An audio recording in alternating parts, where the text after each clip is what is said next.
Então, meus queridos, bora trabalhar um pouquinho alguns exemplos de balanceamento de reações e tal, que talvez na aula anterior, acho que um exemplo só tenha ficado com um pouco de dúvidas, né? Vamos lá trabalhar alguns exemplos. Então, só para dar uma relembrada, o balanceamento funciona tipo, que o número de elementos do lado dos reagentes tem que ser igual ao dos produtos. A gente analisa as substâncias primeiramente para ver o número de átomos. E aquele que tiver o maior número de átomos, a gente atribui o valor 1. Então, vamos pegar o primeiro exemplo aqui do H2SO4 e do AlOH3.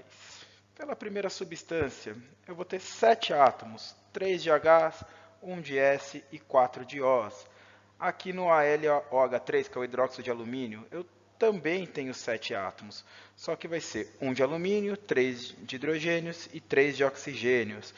Se a gente for ver o outro lado, olha o tamanho dessa substância, o Al2SO43, o sulfato de alumínio. Ele vai ter 18 átomos, 2 de Als, 3 de S e 12 de Os. E a água, né, coitadinha, só 3 átomos, 2 de H e 1 de O.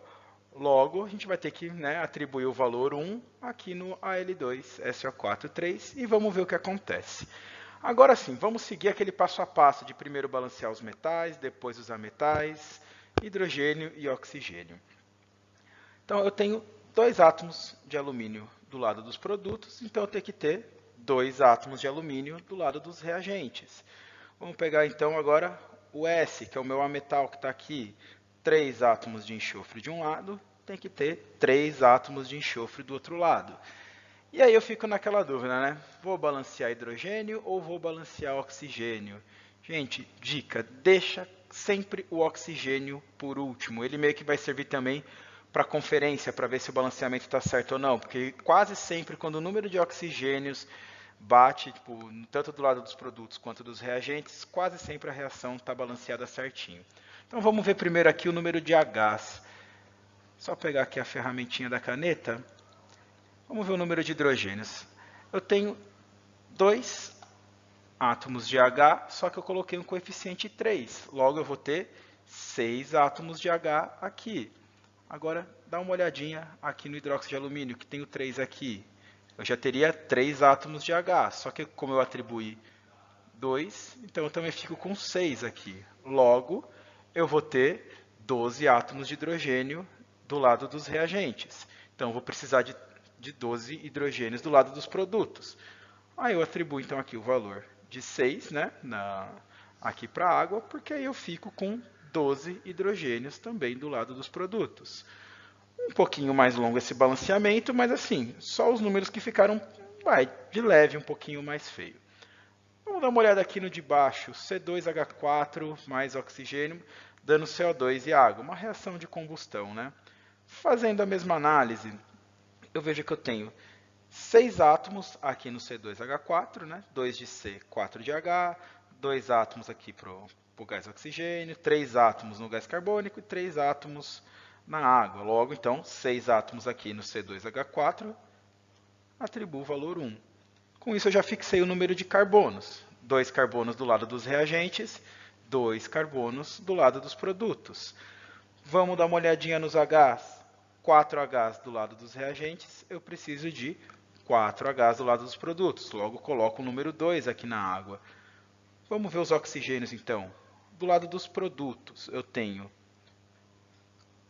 2 aqui com 2 aqui, 4 oxigênios. E 2 oxigênios. Total, eu vou ter 6 átomos de oxigênio para balancear. Então, eu preciso de 6 átomos do outro lado. Logo, eu coloco um número 3 aqui e eu fico com 6 Os, tanto do lado dos reagentes quanto do lado dos produtos. Acho que deu para dar uma clareada nessas ideias aqui, pessoal. Tenho mais um último exemplo interessante que eu queria mostrar no próximo slide aqui. Vamos lá. C2H2 mais oxigênio, dando CO2 e água. Mudou um pouquinho aqui o número de hidrogênios, mas olha o que acontece com o balanceamento. Fazendo essa análise, né? 4 átomos no C2H2, 2 átomos no O2, 3 no CO2 e 3 na água. C2H2 é a minha maior substância, eu coloco o número 1 aqui. Colocando esse número 1, se liga no que acontece. 2 carbonos dos lados dos reagentes, 2 do lado dos produtos, sem problema. 2Hs do lado dos reagentes, 2Hs do lado dos produtos. Só que olha o que acontece com o número de oxigênios dessa forma. Eu vou ter 5Os do lado dos produtos. Só que, se eu colocar o número 5 aqui, eu não fico com 10 do lado dos reagentes, que é exatamente o meu dobro? Então, quando isso acontece, para esse tipo de reação tal, não tem problema nenhum. Ao invés de eu usar o 5, eu uso o 5 sobre 2, a fração, não tem problema. Por quê? Quando eu coloco isso, é como se o 2 aqui da fração cortasse o 2 do oxigênio. Pelo amor de Deus, não corta. É só para você ter uma noção do número de oxigênios aqui. Porque aí eu fico com 5 oxigênios do lado dos produtos e 5 oxigênios do lado dos reagentes. Só que se eu quiser trabalhar com o número inteiro, não tem problema. Uso 5 sobre 2 e eu multiplico por 2 todo mundo. Porque aí eu fico com 2 C2H2, 5 de O2, 4 de CO2 e 2 águas. Eu trabalho com números inteiros. Tem hora que vai ser mais interessante eu trabalhar com essa fração, tem hora que é mais interessante eu trabalhar só com números inteiros. As duas formas estão certas, como você ficar mais confortável para fazer esse balanceamento. Eu poderia simplesmente ter visto aqui em cima que, poxa, o número 1 no C2H2 não deu certo. Não tem problema. Apaga tudo, coloca o 2 e aí vê o que acontece. Eu chegaria exatamente aqui no valor de baixo.